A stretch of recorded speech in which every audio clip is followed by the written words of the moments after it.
नमस्कार, हिंदनामा न्यूज में आप सभी का बहुत बहुत स्वागत है। सिमरिया जिले की एक हाई प्रोफाइल सीट है।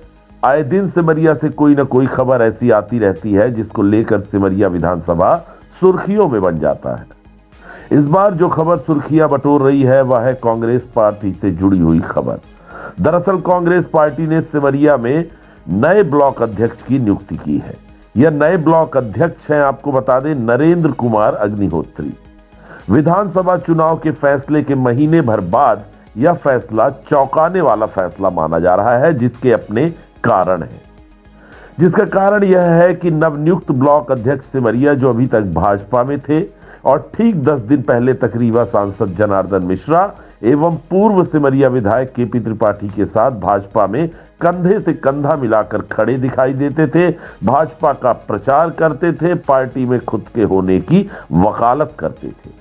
उनकी अचानक से कांग्रेस पार्टी के ब्लॉक अध्यक्ष पद के नियुक्ति को लेकर सिमरिया क्षेत्र में अब सवाल उठ रहे हैं।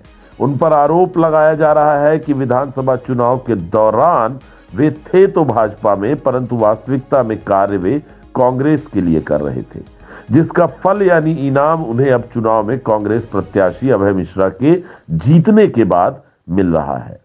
अगर यह आरोप सही है तो सरल शब्दों में इन कारगुजारियों को अपनी पार्टी से गद्दारी करना कहा जाता है।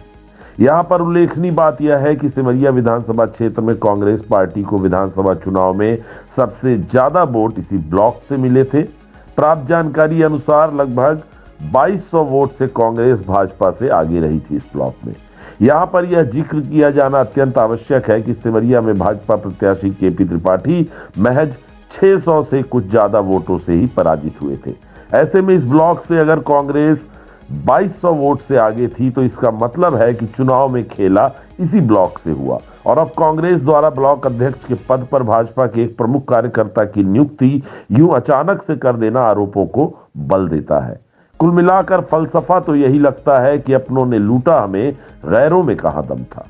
यानी बात तो यही हो गई कि अपना बनाकर भीतरघात किया गया और जब कारगुजारियों में कामयाब हो गए तो अब पदाधिकारी बनाकर सम्मानित किया जा रहा है।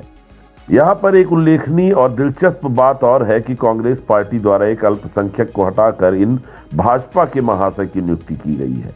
गौरतलब है कि पूरे जिले में सिर्फ एक अल्पसंख्यक पदाधिकारी था, उसको भी हटा दिया गया, जबकि सबसे ज्यादा वोट इसी के ब्लॉक में कांग्रेस को मिले थे।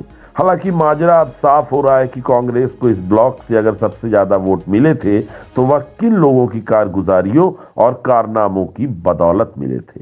जाहिर है आस्तीनों के सांप की बदौलत, जिन्होंने वक्त आने पर डस लिया और अब उन्हीं की एक एक कर ताजपोशी की जा रही है।